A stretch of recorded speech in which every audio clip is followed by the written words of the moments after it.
محترم،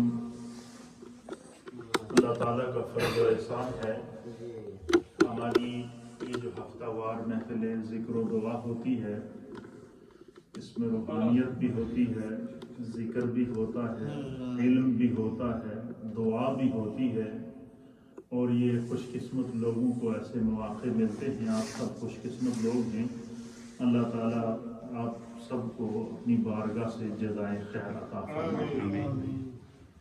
ہماری اس مسجد کے سابق امام، مدرس، خطیب، ایک عظیم عالم دین، جو عالم دین بھی تھے اور ولی کامل بھی تھے، حضرت علامہ مولانا محمد حنیف رضوی رحمۃ اللہ تعالی علیہ، ان کی پوری زندگی دین کی خدمت کے اندر گزری، اور اللہ تعالیٰ نے حضرت مولانا محمد حنیف رضوی صاحب رحمۃ اللہ تعالیٰ علیہ کو یہ بصیرت عطا فرمائی تھی۔ مجھے یاد ہے جس وقت وہ آپ اپنے آخری سفر کے لیے یہاں سے عمرے کے لیے روانہ ہوئے، تو میں اور حاجی نادر صاحب رحمۃ اللہ علیہ اور ہمارے حاجی عارف صاحب، ہم تینوں حضرات ان سے ملنے کے لیے ان کے گھر پر گئے۔ وہ آخری ملاقات تھی، تو وہ جیسے کہ بالکل ان کو علم تھا کہ میرا آخری سفر ہے، ہمارے ساتھ بڑی باتیں کی ہیں۔ حاجی نادر صاحب سے کہا ہماری بڑی 40 سالہ رفاقت رہی ہے، تو ہن اپنا کلاس دا انتظام کر چھوڑے، میں واپس نہیں آؤں۔ یہ باقاعدہ وہ یہ بات کہہ کر گئے کہ پھر مجھ سے انہوں نے یہاں تک کہا کہ مفتی صاحب، اللہ تعالیٰ نے زندگی دی ساری خواہشاں پوریاں کی دیا، اب بس ایک ہی آرزو ہے۔ تو میں نے ان سے عرض کیا حضور کیا آرزو ہے؟ تو وہ کہنے لگے جی کہ جس ملک میں پیدا ہوا ہوں وہ بھی دیار کفر ہے، جس ملک میں نے دین کی خدمات انجام دی ہیں وہ بھی دیار کفر ہے۔ اب دل کی ایک خواہش ہے کہ اللہ تعالیٰ نے دونوں ملکوں میں مجھے دین پر قائم رکھا، جہاں پیدا ہوا وہاں پر بھی مجھے دین پر قائم رکھا، جس ملک میں میرا رزق لکھا تھا یہاں آ کر بھی میں دین پر قائم رہا اور دین کی تعلیم دیتا رہا۔ اب دل کی آخری خواہش ہے کہ سرکار مجھے اپنے دیار میں بلا لے، اپنے شہر میں بلا لے، اپنے پاس بلا لے۔ یہ دعا کر کے وہ یہاں سے گئے۔ قبولیت کا وقت تھا، حالانکہ بالکل ٹھیک تھے، تو ایسا نہیں تھا۔ تو پھر آپ نے حرم پاک کے اندر عمرہ ادا کرنے کے بعد اور رحمتوں میں ڈوب کر اپنے آپ کو خانہ کعبہ کے سامنے اپنے رب کے حوالے کیا، اور آج جنت المعلیٰ کے اندر نبی پاک کے صحابہ کے ساتھ وہ ان کا مدفن ہے۔ میں سمجھتا ہوں کہ یہ وہ زندگی ہے جس زندگی پر بھی رشک ہے، اور جو موت ہے اس موت پر بھی رشک ہے۔ کہتے ہیں کہ موت اس کی ہے جس کا زمانہ کرے افسوس، یوں تو آئے ہیں زمانے میں سبھی مرنے کے لیے۔ پھر ایک عالم دین جو ہوتا ہے، عالم باعمل جو ہوتا ہے، نبی پاک نے فرمایا کہ کوئی اس کے لیے دعا کرنے والا ہو یا نہ ہو، زمین کے جن جن حصوں پر اس نے سجدے کیے ہوتے ہیں اور زمین کے جو ذرے ہیں وہ بھی دین کے عالم کے لیے دعا کرتے ہیں۔ اور ایک روایت کے مطابق حضور علیہ السلام نے فرمایا کہ سمندر کے اندر جو مچھلیاں ہیں وہ دین کے عالم کے لیے دعا کرتی ہیں۔ اور اسی لیے فرمایا کہ علم ایک ایسا نور ہے کہ جو انسان اگر اس کو حاصل کر لے تو کوئی اس کے لیے دعا کرنے والا ہو یا نہ ہو، حضور نے فرمایا کہ جو ہے وہ 3 چیزیں ایسی ہیں جو بندہ اپنی زندگی میں کر جائے تو کوئی اس کے لیے دعا کرنے والا ہو نہ ہو، اس کا عمل اس کے لیے دعا بن جاتا ہے، اور ان میں صدقہ جاریہ ہے، اور دوسرا علم نافع ہے، اور تیسرا نیک اولاد ہے، صالح اولاد ہے۔ اللہ تعالیٰ حضرت علامہ مولانا محمد حنیف رضوی رحمۃ اللہ تعالیٰ علیہ کے درجات کو بلند فرمائے، اور ان کے وسیلے سے اللہ ہماری بخشش فرمائے، کیونکہ ان کی بخشش یقینی ہے۔ اس کی وجہ یہ ہے کہ عمرہ ادا کرنے کے بعد، اپنے مناسک ادا کرنے کے بعد، اپنے تمام گناہوں کی معافی اللہ سے حاصل کرنے کے بعد، پھر اپنے آپ کو اپنے رب کے حوالے کر کے حرم کے اندر خانہ کعبہ کے سامنے جن کا جنازہ ہو اور پھر جنت المعلی میں جن کا مدفن ہو تو ماشاءاللہ اللہ تعالیٰ ان کی بخشش و مغفرت فرمائے۔ تو آج ہم نے نبی پاک کی 2 حدیثیں سیکھنی ہیں اور پھر ذکر اور پھر دعا انشاءاللہ فاتحہ کریں گے مولانا محمد حنیف صاحب رحمۃ اللہ علیہ کے لیے، کیونکہ ہمارا یہ جو مجلس ہوتی ہے بڑی روحانی، بچے باتیں نہیں کرو، آگے آ جاؤ، come forward, everyone come forward, آ جاؤ تو نبی علیہ الصلوۃ والسلام کی حدیث کیا ہے؟ حضور علیہ الصلوۃ والسلام نے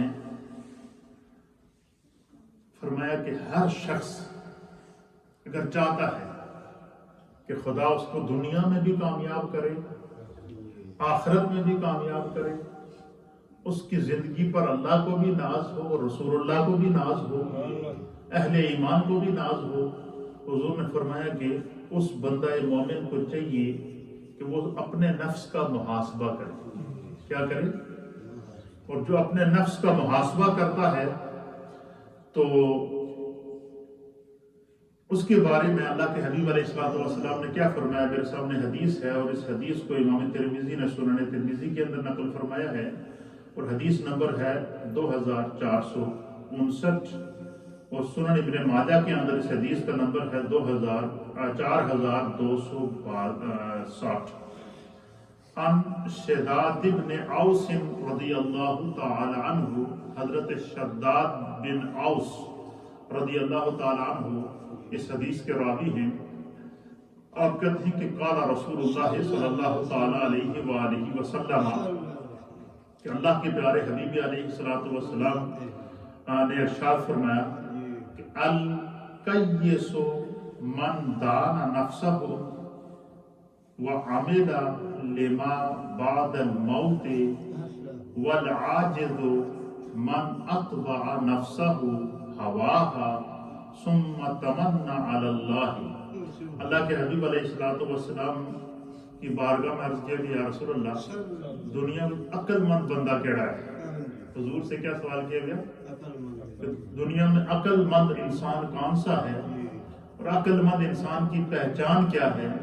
حضور نے فرمایا اللہ اور اس کے رسول کے نزدیک سب سے عقل مند شخص وہ ہے الکیس من دان نفسہ، کہ جو اپنے نفس کا خود محاسبہ کرے۔ اور اپنے نفس کا محاسبہ کیا ہے؟ میں نے پہلے دروس کے اندر بھی آپ کو اس طرف اشارہ دیا تھا کہ نبی علیہ الصلوۃ والسلام اور اپنے نفس کے محاسبے کے بارے میں صوفیاء اکرام علماء محدثین نے لکھا ہے کہ ہر انسان رات کو صبح جب اٹھے تو استغفار کرے، کثرت سے کیا کرے؟ اپنے گناہوں کو یاد کر کے استغفار کرے۔ رات کو جب بندہ اپنے بیڈ کے اوپر جائے، بستر پہ جائے، تو سونے سے پہلے وہ اس نیت سے استغفار کرے کہ آج دن میں مجھ سے اگر کوئی صغیرہ، کوئی کبیرہ، کوئی دانستہ، کوئی نادانستہ، کوئی عمدن، کوئی خطاً، کوئی ظاہر اور کوئی مستور گناہ سرزد ہوا ہو، اللہ میں معاف کرے۔ یعنی رات سونے سے پہلے اپنے گناہوں کی معافی مانگ کے بندہ سوئے، اور صبح استغفار کے ساتھ دن کا آغاز کرے، اور اپنے آپ پر غور کرے کہ دن میں اس سے کون سے مواقع ایسے تھے کہ گناہ سرزد ہوا ہے۔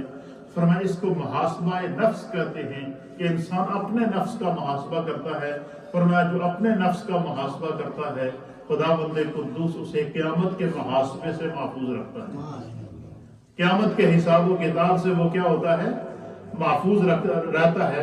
اور اس استغفار کے کیا فائدے ہیں؟ میں آج پڑھ رہا تھا تو میرے سامنے ایک روایت گزری، بڑا ایمان تازہ ہوا۔ جیسے کثرت سے میں نے اکثر آپ لوگوں کی خدمت میں پیش کیا ہے کہ کثرت سے چلتے پھرتے اٹھتے پھرتے انسان کو اپنے گناہوں کو یاد کر کے کیا کرنا چاہیے؟ توبہ کرنی چاہیے، استغفار کرنی چاہیے۔ تو حضرت امام احمد بن حنبل رحمۃ اللہ علیہ کا دور تھا۔ امام احمد بن حنبل رحمۃ اللہ علیہ کا دور تھا تو آپ سیاحت کرتے تھے، پوری دنیا کا سفر کرتے تھے علم اور حدیث کی تلاش کے اندر۔ ایک ملک سے دوسرے ملک جاتے تھے، اور اس دور میں تو نہ جہاز ہوتے تھے نہ گاڑیاں ہوتی تھی، اور 2-2 3-3 4-4 مہینے کا پیدل مسافت طے کرتے تھے۔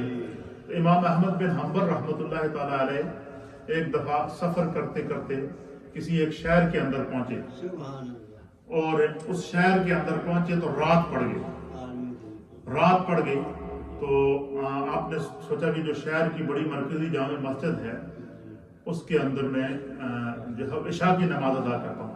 تو چونکہ سفر اتنا لمبا تھا اور رات کو لیٹ ہو گئے، جب رات مسجد کے پاس پہنچے تو پتہ چلا کہ مسجد بند ہو گئی، عشاء کی نماز ختم ہو گئی اور مسجد کیا ہو گئی، اور کئی مہینوں کی مسافت طے کر کے وہاں آئے تھے.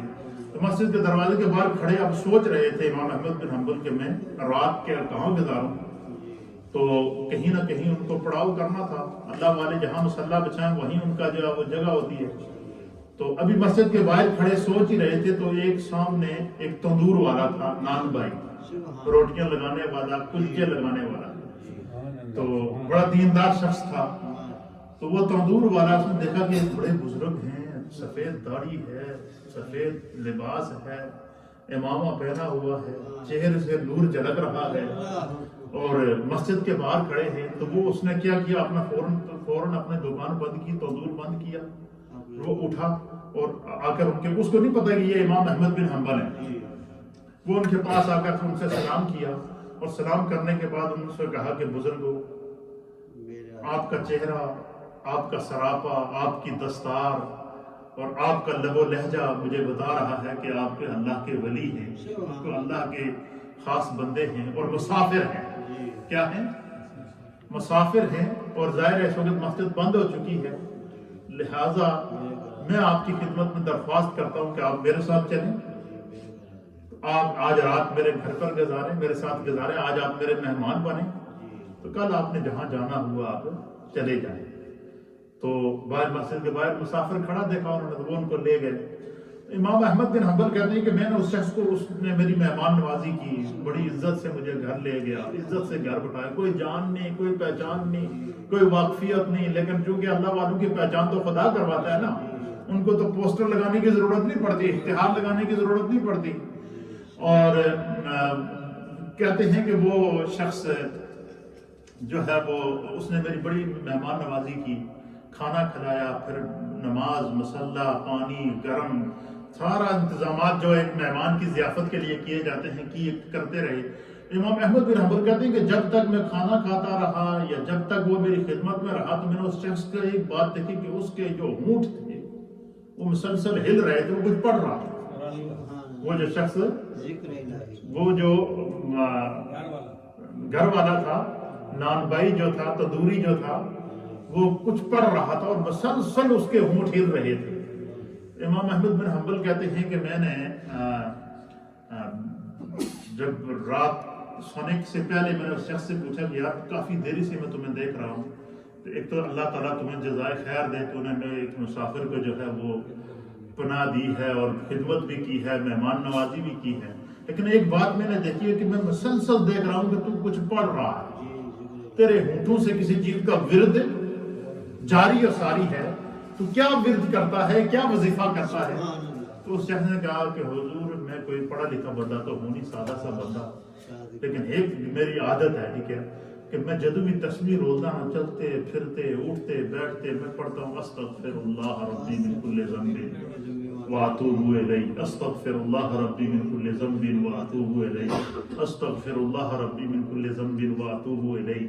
اور پھر میری یہ عادت ہے کہ میں جب بھی دعا کرتا ہوں، اس شخص نے کہا جب بھی میں دعا کرتا ہوں، میں دعا کرنے سے پہلے استغفر اللہ کا وظیفہ کرتا ہوں، استغفر اللہ کا وظیفہ کر کے پھر اللہ سے دعا کرتا ہوں. اور جب بھی میں نے استغفر اللہ کا وظیفہ کرنے کے بعد، وظیفہ استغفار کرنے کے بعد میں نے جب بھی دعا کی ہے، خدا نے میری دعا کو اسی وقت قبول کیا. پھر اس شخص نے کہا کہ میں نے اللہ تعالیٰ سے 3 دعائیں مانگی تھی کلمہ استغفار پڑھ کے، اور پہلی دعا میں نے اللہ سے مانگی تھی کہ خداوند قدوس مجھے حرمین طیبین کی حاضری کی سعادت عطا فرمائے. اللہ تعالیٰ نے مجھے سعادت عطا فرما دی، میری دعا قبول ہو گئی.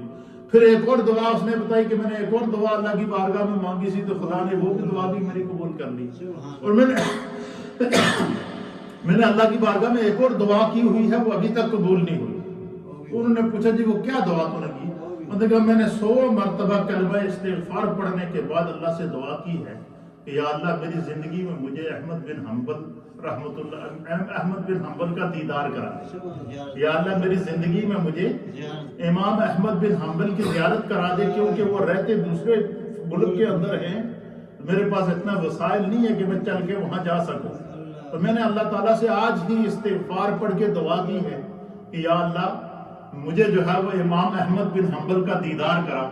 تو بس وہ جب اس نے یہ بات کی نا تو امام احمد بن حنبل کی آنکھوں میں آنسو آ گئے، آپ نے رونا شروع کر دیا اور ان پر کیفیت طاری ہو گئی۔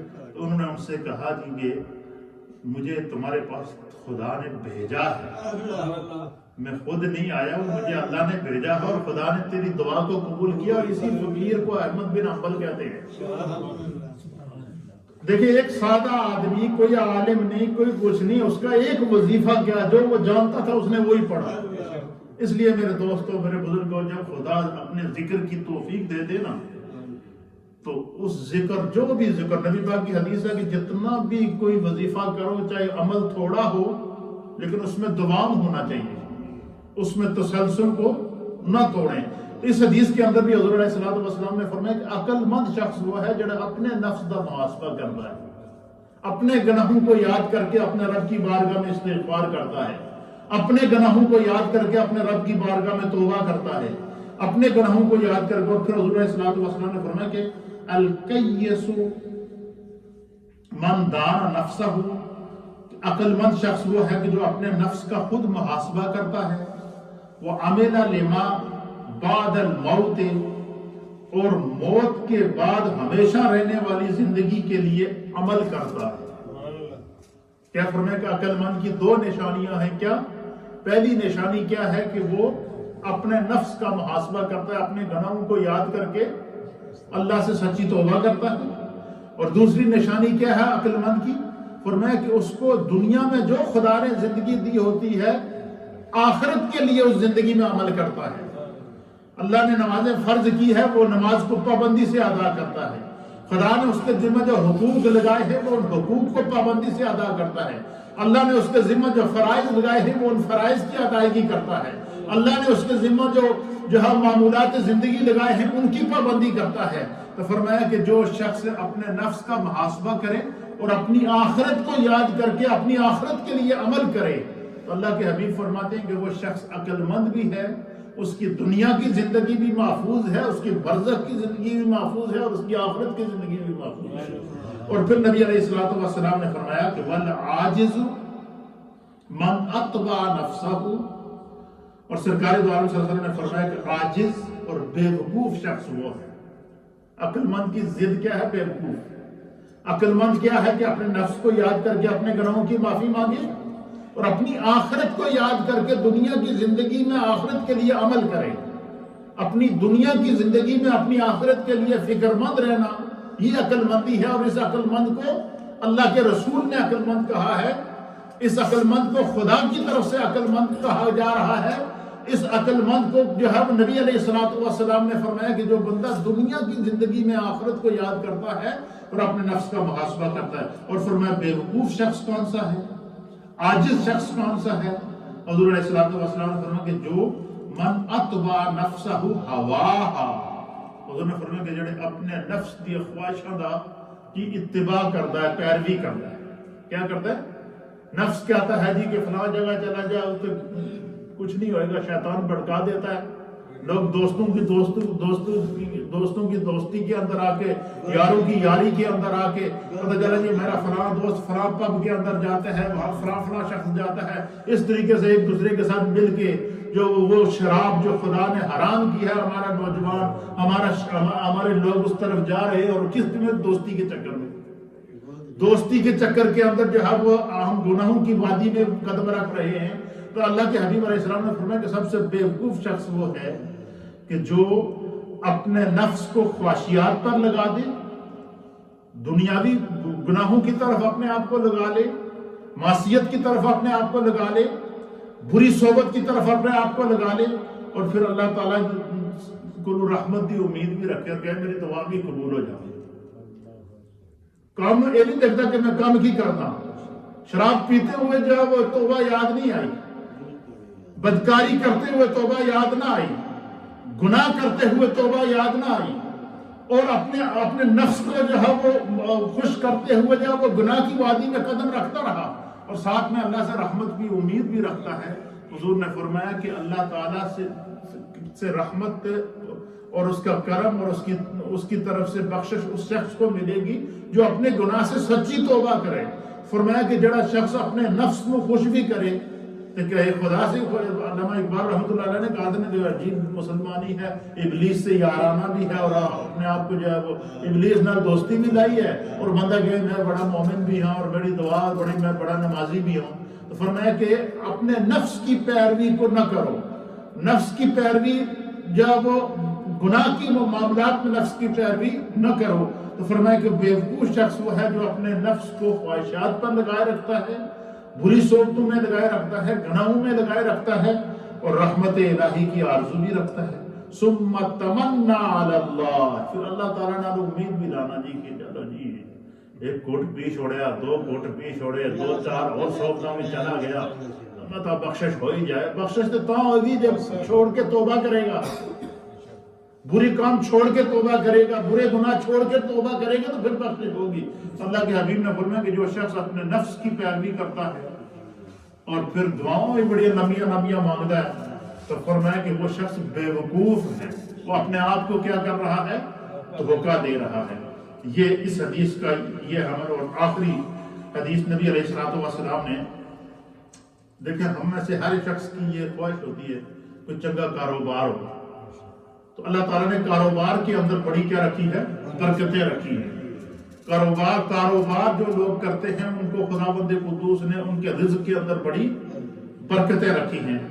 تو نبی علیہ الصلوۃ والسلام نے فرمایا کہ جو پاکیزہ اور کامیاب تاجر ہے، اگر بندہ یہ چاہے کہ میری جو میں تجارت کر رہا ہوں، جو کاروبار کر رہا ہوں، خدا اس میں برکت دے، ایمانداری نہ کرے، وہ جو تجارت جو کاروبار میں کر رہا ہوں خدا اس کے اندر برکت دے، تو حضور نبینا علیہ الصلوۃ والسلام نے فرمایا کہ پھر اس نے کم از کم 6 چیزوں کا خیال رکھنا چاہیے۔ کیا کرنا چاہیے؟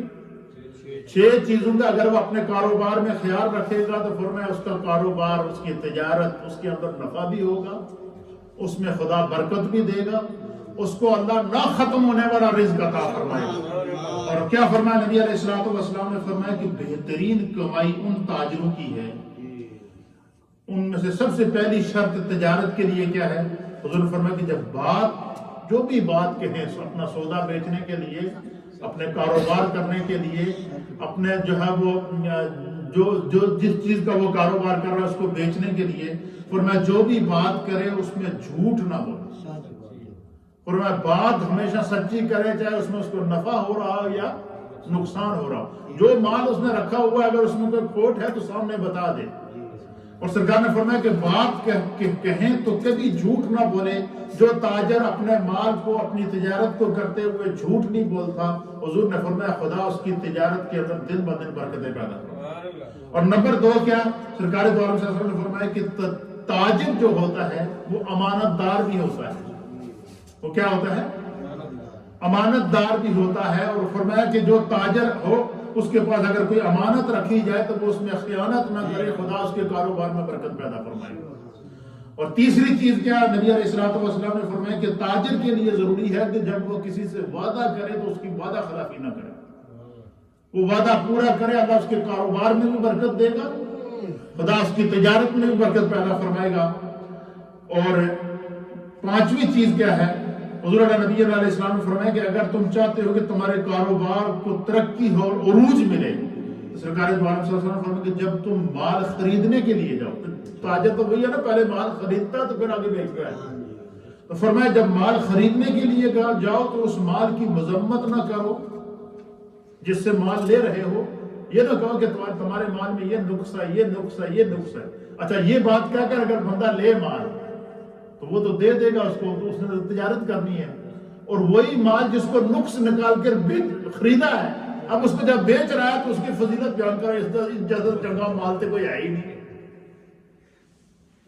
اس جیسا اچھا مال تے کوئی ہے ہی نہیں، اس کی فضیلتیں بیان کرنا شروع کر دے۔ تو حضور نے فرمایا کہ اگر تجارت میں برکت پیدا کرنی ہے، کاروبار میں برکت پیدا کرنی ہے تو جس سے مال خریدو اس کی مذمت نہ کرو، اور جب مال کو بیچے تو اس میں مبالغہ آرائی نہ کرو۔ کیا مطلب؟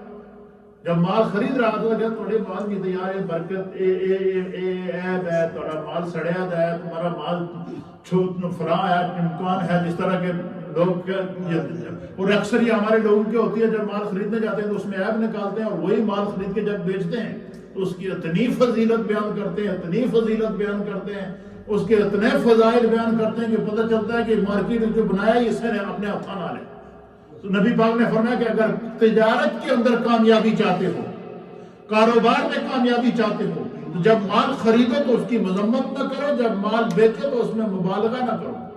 جو مال جس طرح کا ہے اس کو بتا دو کہ یہ میرا مال ہے، یہ میرا کاروبار ہے، یہ میں نے خریدا ہے، اتنا میرا نفع ہے اور یہ اس کے اندر ہے۔ فرمایا کہ اگر مال کے اندر عیب نکال کر اس کو خریدو اور اب بیچتے وقت اس کی فضیلت بیان کرو تو فرمایا اس مال تو بک جائے گا لیکن کاروبار میں برکت نہیں رہے گی، روزی میں برکت نہیں رہے گی۔ پھر نبی علیہ الصلوۃ والسلام نے فرمایا کہ تاجر کے لیے ضروری ہے ان پر کسی کا حق واجب ہو تو ٹال مٹول نہ کرے۔ آپ نے دیکھا نا جب یہ آڑت سے لوگ سامان اٹھاتے ہیں تو پورے ٹرک اٹھا لیتے ہیں، تو بعد میں جب اس کو کہتے ہیں کہ بھائی تم سامان دے دو، تمہیں 1 ہفتے بعد 15 دن بعد ہم واپس پیسے دے دیں گے، لیکن وہ کیا ہوتے ہیں پھر ٹال مٹول کرتے ہیں، جی ہلے مال بکیا نہیں ہے، جی ہلے ادھر نہیں ہویا، جی ہلے فلاں جگہ ادھار نکلے آئے۔ اب وہ اس سے مال اٹھا لیا اور مال کو بیچ بھی لیا، واپس اس کی ادائیگی کرتے ہوئے جو ٹال مٹول کرتا ہے، حضور نے فرمایا کہ تیرا پیٹ تو بھر جائے گا لیکن اس میں برکت نہیں آئے گی، رزق تو کما لے گا لیکن اس میں برکت نہیں آئے گی۔ اس لیے فرمایا کہ جس طریقے سے جو بھی معاہدہ کرو، اس کو معاہدہ کہتے ہیں، جس سے مال خریدو اس سے جو معاہدہ کرو اس کو کوشش کرو کہ اس معاہدے کے اندر اس کو ادا کرو۔ پھر فرمایا کہ دیکھو تمہارا اللہ تمہارے کاروبار میں کتنی برکت پیدا فرماتا ہے۔ اور چھٹی چیز کیا ہے؟ فرمایا کہ ان پر کسی کا حق واجب ہو تو اسے بھیجا تنگ نہ کریں۔ کیا نہ کریں؟ تنگ نہ کریں، اور جو ہے وہ کسی کے اوپر احسان نہ جتلائیں۔ یہ آج 2 احادیث ہم نے سیکھی ہیں، اور اس میں سے پہلا سبق کیا ہے کہ اپنے نفس کا محاسبہ ہم نے خود کرنا ہے، اور جب ہم اپنے نفس کا محاسبہ خود کریں گے تو پھر کیا ہوگا؟ اپنے گناہوں کو یاد کر کے خود جو ہم اپنے نفس کا محاسبہ کریں گے تو اس کے اندر کیا ہوگا؟ نبی علیہ الصلوۃ والسلام نے فرمایا کہ اس شخص کو جو ہے وہ ایک تو اپنے نفس کا محاسبہ کرے، دوسرا جو خدا نے ہمیں دنیا کی زندگی دی ہے، کوئی پتہ نہیں کب سانس ٹوٹتا ہے، تو اس دنیا کی زندگی کو آخرت کی زندگی کے لیے تیار کر لے۔ دنیا کی زندگی کے اندر آخرت کے لیے جو بندہ عمل کرتا ہے، فرمایا کہ اس کی دنیا بھی بہتر اور آخرت بھی بہتر۔ اور بیوقوف شخص کون سا ہے؟ جو اللہ کو بڑی بڑی خواہشاں رکھیں تو نال گناہ نہ چھوڑے، برے کام نہ چھوڑے۔ اس حدیث کو آپ کو یاد ہو گئی ہوگی نا، یہ میں نے آسان پیرائے میں اس لیے کیا کہ یہ بات ہمیں بھولے نہ، کہ جب بھی ہمیں کیا کرنا ہے؟ اپنے نفس کا محاسبہ کرنا ہے، اپنے گناہوں کو یاد کر کے توبہ کرنی ہے، استغفار کرنی ہے، اور اپنی جو خدا نے ہمیں زندگی دی ہے اسے آخرت کے لیے تیار کرنا ہے، اور اس عمل کو آخرت کے لیے ذخیرہ کرنا ہے۔ اور اسی طریقے سے جو ہے وہ اللہ تعالیٰ سے ہم خواہشات تو رکھیں، لیکن خواہشات کی دعا کی امید تو رکھیں، رحمت کی امید تو رکھیں، کرم کی امید تو رکھیں، لیکن گناہ کی لذت نہ چھوڑیں، گناہ کی عادت نہ چھوڑیں۔ تو فرمایا اس طرح دعا قبول نہیں ہوتی۔ یہ اس میں ہمارے لیے سبق ہے۔ اور تیسرا، کاروبار کے لیے جو شرائط ہیں، یہ میں نے آپ کی خدمت میں اس لیے پیش کیے کہ آج کل ہمیں ہر ایک جگہ کوئی نہ کوئی بندہ کسی نہ کسی کاروبار میں لگا رہتا ہے۔ یہ 2 حدیثیں آج میرے سامنے تھی تو میں نے کہا ہم ان سے زندگی کا سبق سیکھتے ہیں۔ خداوند قدوس ہمیں دین کو سمجھنے کی توفیق عطا فرمائے۔